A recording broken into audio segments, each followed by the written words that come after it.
সরকার নির্ধারিত দরে এবারও কেনাবেচা হচ্ছে না কোরবানির পশুর চামড়া। গতবারের তুলনায় চামড়ার দাম বাড়ালেও অনেক ক্ষেত্রেই তা পাচ্ছেন না মৌসুমী ব্যবসায়ীরা। তবে সে অভিযোগ অস্বীকার করেছে Bangladesh Hide and Skin Merchant association.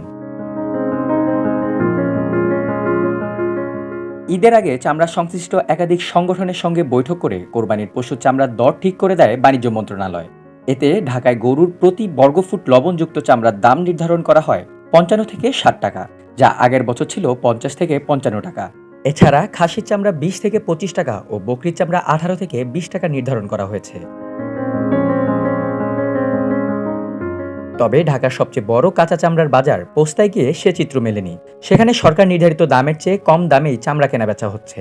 দাম পাইছি, আবার পাওয়া যায় না। মানে ৮০০-৯০০ টাকা চামড়া কিনছি, ১,০০০ টাকা কিনছি, আবার ৭০০ টাকা কিনছি। মানে যদি মনে করেন লবণ টবণ দিয়া যদি বেচা ২ পয়সা লাভ হয়, খরচ এক মালে ৪০০ টাকা হয়। ২ পয়সা লাভ হলে সবারই হবে, আর সবাই ধরা থাকবে। কত বিক্রি করলো? ৩০০ টাকা বলতেছে যে দাম নাই। বড় গরু চামড়ার দাম আছে, মিডিয়াম সাইজের গরু চামড়ার দাম নাই বলে।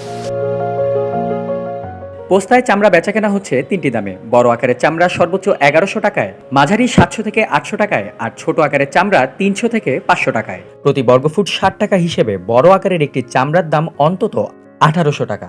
কিন্তু আড়তদাররা সে দাম দিচ্ছেন না মৌসুমী ব্যবসায়ী, ফরিয়া ও ব্যাপারীদের। যেটা ঢাকার মাল সেটা মনে করেন ১১০০ টাকা, ১০৫০ টাকা, ১১৫০ টাকা এই গেছে। ঢাকার মালটা ভালো বড়, এটার দাম গেছে। এই মালটা আমি ৮০০ টাকায় কিনছি, কত বিক্রি এটা তো আমি জানি না।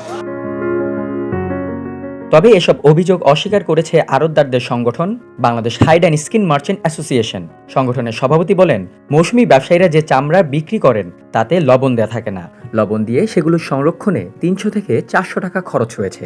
সে হিসেবে চামড়ার দাম কম দেয়া হচ্ছে না। কোরবানির চামড়াটা আমাদের মেন এই ইন্ডাস্ট্রি চালানোর জন্য। তো এটা তো মূল যোগানদাতা হলো মৌসুমী ব্যবসায়ী। এটা কিভাবে ঠকবে, কেন ঠকবে? আমরা তো চাবো না যে আমাদের একটা হ্যান হারায়।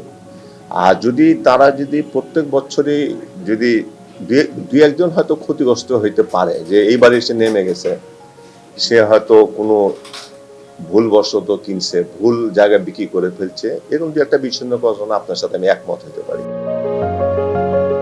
তিনি বলেন, এবার পোস্তার আড়তগুলোতে ১ লাখ পিস চামড়া সংরক্ষণের লক্ষ্য রয়েছে। এরই মধ্যে সিংহভাগ সংগৃহীত হয়েছে, বাকিটাও হয়ে যাবে।